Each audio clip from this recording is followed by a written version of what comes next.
حضرت سیدنا حبیب اجمی رحمت اللہ تعالی علیہ کے پاس ایک شخص آیا کرتا تھا، صحبت میں بھی بیٹھتا تھا، لیکن کام وہ ٹھیک نہیں کرتا تھا، سود کا دھندا تھا، لمبے چوڑے اس کے مسائل تھے۔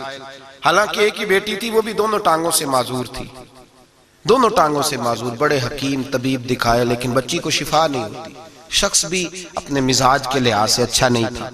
کہتے ہیں سویرے سویرے آیا تو کہنے لگا حضور مجھے توبہ کرا دیں، آج کے بعد نہ جھوٹ بولوں گا، نہ حرام کھاؤں گا، نہ شراب پیوں گا۔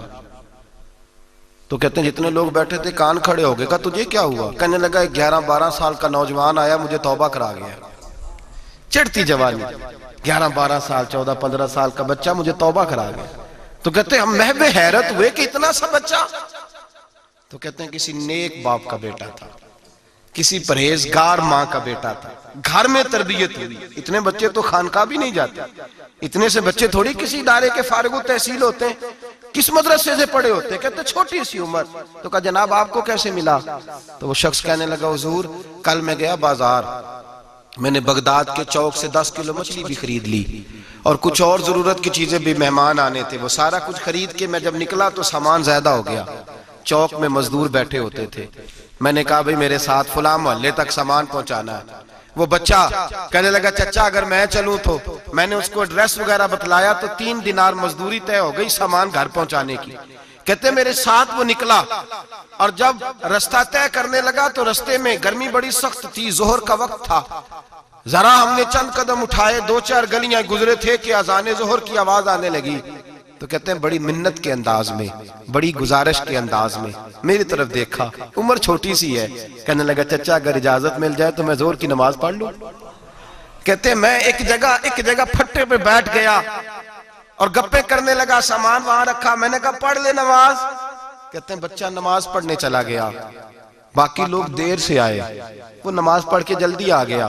میں نے کہا بیٹے تو جلدی آ گیا ہے؟ کہنے لگا اس لیے جلدی آیا ہوں کہ آپ یہ نہ سمجھے یہ کام چور ہے، میں نے نفل چھوڑ دیے ہیں، فارغ ہو کے پڑھ لوں گا۔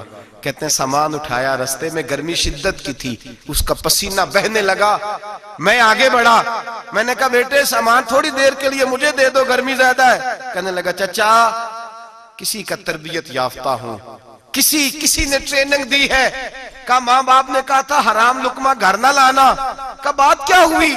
کہنے لگے میں آپ کو نہیں دے سکتا، اس لیے کہ 3 دینار مزدوری گھر پہنچانے کی طے کی ہے، اگر آپ اٹھائیں گے تو پھر میں پیسے پورے نہیں لوں گا۔ دامان نے توکل کی، یہ خوبی ہے کہ اس پر پیوند لگے ہوتے ہیں پر دھبے نہیں ہوتے، میں پھر مزدوری پوری نہیں لوں گا، پیسے کم لوں گا۔ کہتے ہیں میں محو حیرت ہو گیا، اس جوان کی بات نے میرے سارے وجود تھر تھر کبا ڈالا کہ اس دور میں اس قسم کے لوگ۔ کہتے ہیں گھر لے گیا اس کو، میں سامان رکھا، میں نے کہا تم یہاں ٹھہرو میں 3 دینار مزدوری لاتا ہوں۔ کہتے ہیں پیسے لینے گیا تو بیوی کو بتایا بڑا نیک ہے، بڑا پرہیزگار جوان ہے، کہنے لگی روٹی پکی ہوئی ہے، اسے کہو دوپہر کا کھانا کھا لے۔ کہتے ہیں میں باہر گیا، 3 دینار تھمائے، میں نے کہا بیٹے ایک بات مانو گے؟ تو کہتے ہیں 3 دینار دے کے کہنے لگا اب تو آپ مالک ہو گئے، میں نے نمک کھا لیا ہے، اب تو ہر بات مانوں گا، اصلہ نال جے نیکی کریے نسلہ تاک نہیں بھول دے، میں اب ہر بات مانوں گا۔ تو میں نے کہا دوپہر کا کھانا کھا لو۔ کہتے ہیں اس کی گردن جھک گئی اور بڑے دھیمے لہجے میں کہنے لگا میں نہیں کھا سکتا، میں نے روزہ رکھا ہوا ہے، روزہ رکھا ہوا ہے، نفلی روزہ رکھا ہوا ہے۔ کہتے ہیں میں اور پریشان ہوا، میں نے فوری طور پہ سوال کیا کہ اب تو کدھر جائے گا؟ تو کہنے لگا اب میں کہیں نہیں جاؤں گا، میرے 1 دن کا خرچہ میرے ماں باپ نے جو ڈیوٹی لگائی ہے وہ 3 دینار ہے، پورا ہو گیا ہے، اب میں باقی جو وقت بچے گا یا قرآن پاک کی تلاوت کروں گا یا محمد عربی پہ درود و سلام پڑھوں گا۔ میں نے کہا افطاری کر لینا، کہنے لگا مجھے مسجد بتا دو، میں جا کے اللہ اللہ کرتا ہوں، مجھے شام کو لے آنا۔ افطاری ہمارے ساتھ اس کی طے ہو گئی، مسجد چلا گیا، مغرب بعد لینے گیا تو کہنے لگا عشاء کے بعد آنا، اب تو میں نے پانی سے افطار کر لیا، کھانا کھانے جاؤں گا تو جماعت رہ جائے گی۔ کہتے ہیں عشاء کے بعد میں لایا، اس کو کھانا کھلایا، رات گہری ہو گئی تو میں نے کہا تو سو نہیں جاتا؟ میں نے لگا کوئی عرض نہیں، کبھی دور مزدوری کرنے نکل جاؤں تو رہ بھی جاتا ہوں، گھر والوں کو پتا ہے۔ کہتے میں نے مسافر خانہ کھولا، یوں سمجھیے ڈرائنگ روم بیٹھک میں نے کھولی، اس کو سلا دیا، میں اور میری بیوی اپنی معذور بیٹی کو روٹی دینے گئے اور ہم نے جا کے اس کو کھانا کھلایا جو ٹانگوں سے معذور تھی، اور ساتھ کہا کہ بیٹی آج بڑا پرہیزگار جوان ہمارا مہمان ہے، آج چڑھتی جوانی اور تقوی کی روشنی اس کے چہرے سے چمکتی ہے. کیا بات ہے, بڑے ہی اچھے گھرانے کا تربیت یافتہ ہے. کہتے ہیں بچی کو کھانا کھلا کے لوٹے, اپنے کمرے میں سو گئے, بیٹی اپنے کمرے میں لیٹ گئی. ترس گئے تھے کہ بیٹی قدموں پہ چلے. تہجد کا وقت ہوا تو دروازے پہ دستک ہوئی. بڑی بے چینی کے ساتھ اٹھے میاں بیوی, کون ہے؟ بیٹی کی آواز آئی, ابا جی دروازہ جلدی کھولیں. کہتے ہیں کلیجے پھٹنے لگے, ذہن بکھرنے لگے.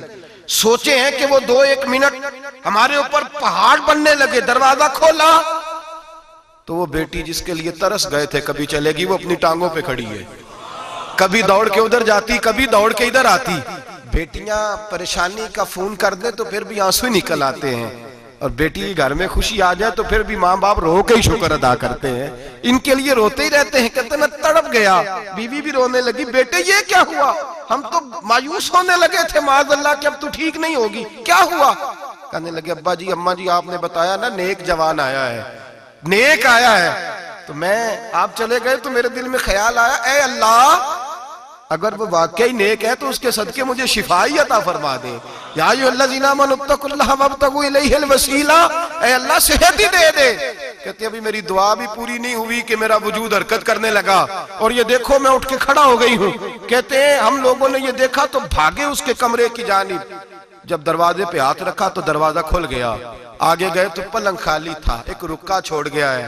کہنے لگا مجھے پتا ہے میری حقیقت کھل گئی ہے, میں تو اللہ کا بندہ ہوں. اگر تمہیں مجھ سے ذرا بھی پیار ہو گیا ہے تو پھر میرے پیچھے نہ بھاگنا, اللہ کی بارگاہ میں جھک جانا, پھر گناہوں سے توبہ کر لینا. کہا وہ تربیت یافتہ جوان آیا ہے اور مجھے بدل گیا ہے.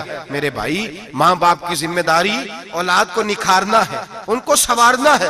روزی روٹی کی ذمہ تو اللہ تبارک و تعالیٰ نے لیا ہوا ہے. جو ڈیوٹی اللہ کی تھی وہ معاذ اللہ ہم نے اپنے ذمہ لے لی ہے. اولاد کو رزق حلال کی تربیت کریں, انہیں حکم دیں کہ وہ ہاتھ نہ پھیلائیں, انہیں کہیں کہ وہ محنت کر کے کھائیں, لیکن اصل تو ان کا اخلاق سنوارنا ہے. بچے ہمارے ان کی پوزیشن اتنی خراب ہو جاتی ہے, ہم لاڈ پیار میں اتنا ضدی کر لیتے ہیں. جب جس بچے کا ماں باپ کے ساتھ گزارا نہیں, بتلائیے وہ بیوی کے ساتھ گزارا کرے گا؟ جس کا ماں باپ کے ساتھ وقت نہیں گزرتا وہ بہن بھائیوں کے ساتھ گزارے گا؟ جس کا ماں باپ کے ساتھ وقت نہیں گزرتا وہ کولیگز کے ساتھ وقت گزارے گا؟ کس طرح وہ اپنے آپ کو, میرے نبی کریم سید عالم صلی اللہ علیہ وسلم نے ڈیوٹی لگائی کہ ماں باپ اپنے بچے کی تربیت کریں, انہیں اللہ سے جوڑیں. تکلیف میں وقت گزارا جناب اسماعیل نے. ایک روایت ایسی بھی ملتی ہے کہ 13 سال حضرت ابراہیم پلٹ کے گئے نہیں بیٹے کا پتہ لینے, لیکن جب بھی بیٹے نے ماں سے باپ کے بارے میں پوچھا کہ میرے والد کیوں نہیں آتے, تو ماں نے ایک ہی لفظ کہا, بیٹے جناب ابراہیم اللہ کے نبی ہے اور اللہ کے حکم سے ہمیں چھوڑ گئے ہیں. ایسی تربیت, ایسی ٹریننگ بچے کے ذہن کو بدل ڈالا, اسے اللہ والا بنا لیا.